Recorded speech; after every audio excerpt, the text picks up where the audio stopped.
Hey guys, and welcome to today's video. As you can see by the title, we're going to be turning this old nightstand into a beautiful restoration hardware type of dupe.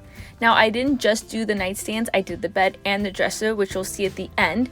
But to get this, you're going to need the following supplies. I used Annie Sloan chalk paint. We used French linen and Paris gray. You need a flat paintbrush, clear and dark wax, 2 separate wax brushes, one for the clear, one for the dark, a microfiber type cloth or lint-free cloth, and a paper towel. Make sure if you enjoy this video that you subscribe and give this video a thumbs up. So to start, you're going to make sure you clean the piece of furniture that you're going to be painting. Try to keep your animals away because if you get fur in the paint, it's very hard to get out. You have to pick them out with your fingers and it's just a process. So try to keep them out. For this first step, all you're going to do is paint your entire piece of furniture with the French linen shade. It does take a little bit of time, but one thing that I noticed is you actually don't have to paint outside because this paint doesn't have any toxic smells. You totally can paint inside your house, and if it gets on, your wood floors, you're good. It comes off with water. I wouldn't suggest carpet or anything like that. I would put something down. But yeah, so you're just going to keep painting. You want the whole thing to be coated, even the inside of the drawers. I mean, I did that. I guess you don't have to, but it was brown on the inside, so that wouldn't look the best. The paint dries pretty quickly, so I would say between 30 minutes to an hour. You can go in and do a second coat. I pretty much only did a second coat of the paint on the top and on the front of the drawers because that's the parts that I felt would show wear the quickest. Next, you're going to take the Paris gray shade with some water. I would say more water than paint because you want it to be very, very watered down and sheer. And you're not, I repeat, you are not going to do what I did and fumble fingers and drop the water all over. Thankfully, this part, you want it to be a more thin, watered down layer. So I was able to go in and kind of fix it. As you can see here, it's very sheer, but obviously, you're not supposed to dump water. Chalk paint is called chalk paint because it comes off with water, which is great for cleanup and, if it gets on your skin. But when you're trying to paint furniture, you don't really want your, piece of art to start melting. So please be very careful.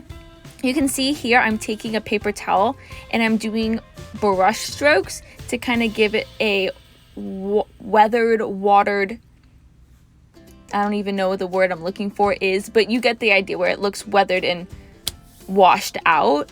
And so you're just going to keep doing that. I'm just trying to clean up the spill at this point and make sure that there's no droplets, because when the droplets dry, they'll look like droplets. You need to make sure you brush all that water and keep this layer very thin. I've made the mistake of putting too much paint to not enough water, and then the piece of furniture ends up too light. So definitely make it more watered down.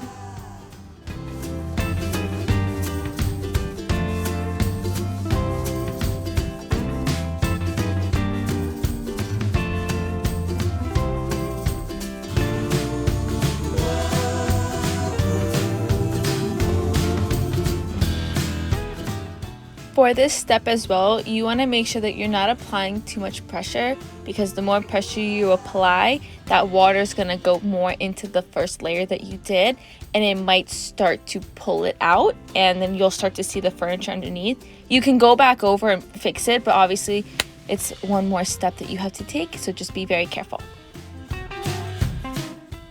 So here's a close-up of what we're looking like so far. You can see the lighter, whiter type of shade peeking through, and it just gives it like a really nice texture to an otherwise more flat piece of furniture.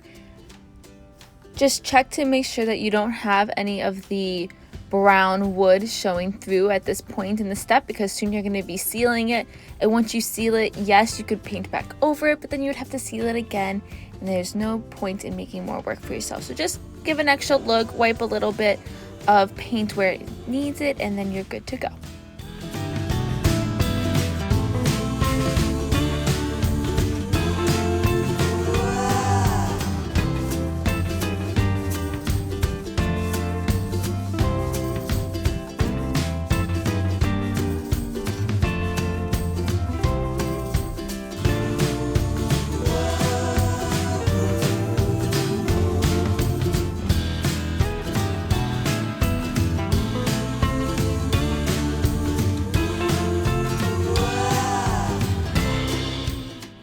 Now we're going to take a larger wax brush with clear wax, and we're going to do circular motions, and we're going to take our cloth and we're also going to just wipe the excess away.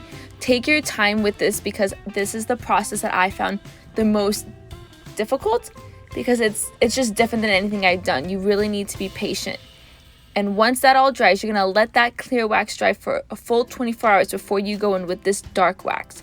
This is just going to give another dimension, and you want to do the dark wax last, because if you mess up, this is easier to take off with the clear wax than it would be if there was nothing underneath it. So as you can see, I'm kind of doing the same thing where I put a little bit of wax, buff it in, and then wipe the excess. And I'm wiping it in the way that I have the grain of the wood going. That way it's not streaking in different directions. It's all very seamless. If I'm being honest, when all of my furniture was done, I would go around and I would feel, and if I felt like the texture wasn't good, I went back over some of it with clear wax. I wanted to make sure everything was super sealed because I did not want my stuff chipping right away. And now we have our restoration hardware furniture. It's way more affordable than anything I'd seen online. It cost me less than $200 to redo my entire bedroom set, and I'm very happy. I hope you guys enjoyed and found this really helpful, and I'll see you guys in my next video. Have a good one. Bye.